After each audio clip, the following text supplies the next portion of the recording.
வாலிபன் தன் வழியை எதனால் சுத்தம் பண்ணுவான்?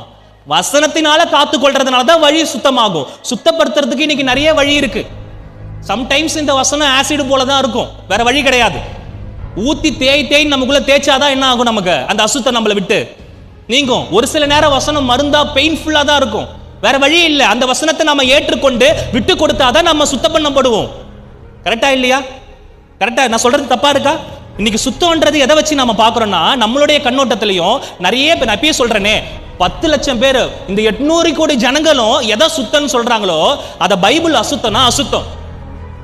லேலுயா இல்ல பிரதர், 800 கோடி பேர் சொல்லிட்டாங்க, 100 கோடி பேர் சொல்லிட்டாங்க, இதுதான் சுத்தமா, இதுதான் பர்ஃபெக்டா, இதுதான் கரெக்டானதா, இதுதான் நேர்த்தியானதா, இதை ஃபாலோ பண்ணலாம், இதுதான் ஃபாலோ பண்ணணும். ஏன்னா இவ்வளோ பேர் ரிசல்ட் பார்த்துருக்காங்க, இதுல நம்ம அதை ஃபாலோ பண்ணுவோம்னா உங்களையும் என்னையை விட பொல்லாத ஆவி தங்கறதுக்கு வேற ஒரு வீடு தேவையே இல்லை. லேலுயா இன்னைக்கு ஜனங்க மெஜாரிட்டியை பார்க்காதீங்க, வசனத்தை பாருங்க. வசனம் யாரு பக்கம் இருக்குதோ அவங்க தான் மெஜாரிட்டி. வாலிபன் தன் வழியை எதனால் சுத்தம் பண்ணுவான்?